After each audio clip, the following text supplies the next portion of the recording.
మీరు ఏటీఎంకి వెళ్తున్నారా? ఎవరైనా వచ్చి సాయం చేస్తామంటున్నారా? అయితే జాగ్రత్త. మీ అమాయకత్వాన్ని ఆసరాగా చేసుకుని లక్షలు దోచుకుని పోతాడతను. పెద్ద చదువులే చదివాడు కానీ చేసేది మాత్రం హైటెక్ మోసాలు. 7 ఏళ్లుగా పోలీసులకే దొరకకుండా మాయాజాలం చేస్తున్న ఆ అంతర్రాష్ట్ర కేటుగాడి ఆట కట్టించారు హైదరాబాద్ పోలీసులు. సాఫ్ట్వేర్ ఉద్యోగం వదిలి బెట్టింగ్ల కోసం బాధితులను ఆ కేటుగాడు ఎలా బురిడి కొట్టించాడో మీరే చూడండి.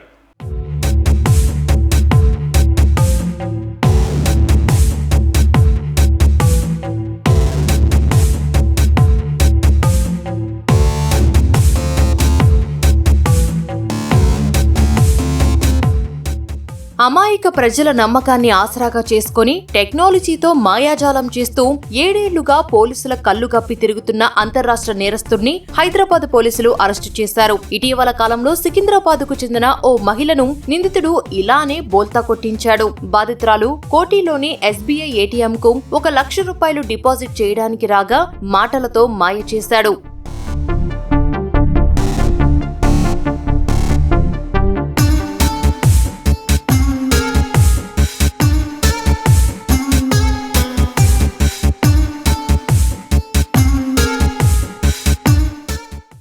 రూపాయలు క్యాష్ డిపాజిట్ చేయడానికి వచ్చిన లేడీ దగ్గర నుంచి ఈ accused person Intipalli Ramarao alias Sriram alias Ramu అని చెప్పి ఈయన మాయమాటలు చెప్పి ఆమెను నమ్మబలికి 1 లక్ష రూపాయలు తీసుకొని మీకు నెఫ్ట్ ద్వారా ఈ అమౌంట్ నేను డైరెక్ట్గా ట్రాన్స్ఫర్ చేస్తాను అని చెప్పి ఆమెను నమ్మించి అక్కడి నుంచి ఈ డబ్బుతో వెళ్ళిపోవడం జరుగుతుంది. ఈయన MO ఏంటంటే ముఖ్యంగా ATM డిపాజిట్ సెంటర్స్ని ముఖ్యంగా టార్గెట్ చేసుకుంటూ అక్కడ ఎవరైతే అమౌంట్ డిపాజిట్ చేయడానికి వస్తారో వాళ్ళని మాత్రమే టార్గెట్ చేసి వాళ్ళకి మాయమాటలు చెప్పి మీకు ఇంకా లైన్లో ఎక్కువసేపు నుంచోవాల్సి వస్తుంది, లేకపోతే డిపాజిట్ అమౌంట్ మీకు వేగంగా రావాలి అంటే నేను నెఫ్ట్ ద్వారా పంపిస్తాను, ఇట్లాంటి మాటలు చెప్పి వాళ్ళ దగ్గర నుంచి క్యాష్ తీసుకొని ఒక ఫేక్ మెసేజ్ చూపిస్తాడు. ఇతనే డ్రాఫ్ట్ చేసుకుంటాడు. ఆయన అకౌంట్ నెంబర్ ఏదో పెట్టి XXX అని ఒకటి నార్మల్ మెసేజ్ పెట్టేసి అది వాళ్ళకి చూపెట్టేసరికి అక్కడ ఉన్న ఎవరైతే వస్తారో కస్టమర్స్ వాళ్ళు నిజమే అనుకొని నమ్మి వెళ్ళిపోతారు. బాధితురాలు సాయంత్రం వరకు డబ్బులు రాకపోవడంతో మోసపోయారని గ్రహించి వెంటనే సుల్తాన్ బజార్ పోలీసులకు ఫిర్యాదు చేశారు. కేసు నమోదు చేసి పోలీసులు దర్యాప్తు చేశారు. ATM పరిసరాల్లోని CCTV కెమెరాలను నిశితంగా పరిశీలించిన పోలీసులు నిందితుడి కదలికలను గుర్తించారు. సాంకేతిక పరిజ్ఞానాన్ని ఉపయోగించి సికింద్రాబాద్లోని JBS డార్మింటరీలో తలదాచుకుంటున్నట్లు తెలుసుకున్నారు. ఆంధ్రప్రదేశ్లోని కోనసీమ జిల్లాకు చెందిన రామారావును నిందితుడిగా గుర్తించారు. నారాయణగూడ ఫ్లైఓవర్ వద్ద మరొకరిని మోసం చేసేందుకు సిద్ధంగా ఉన్న నిందితుడిని పోలీసులు అదుపులోకి తీసుకున్నారు. విచారణలో విస్తుపోయే విషయాలు వెలుగులోకి తెలిసాయి. తెలంగాణలో ఈ ఏడాదిలో నిందితుడిపై 8 కేసులను నమోదు చేసినట్లు గుర్తించారు. సుమారు 8 కేసెస్ దీంతో పాటు కలిపి 8 కేసెస్ కన్ఫెస్ చేశాడు. In various places Rajahmundry, Malakpet, Jeedimetla, Bowenpally, Karimnagar, Miyapur.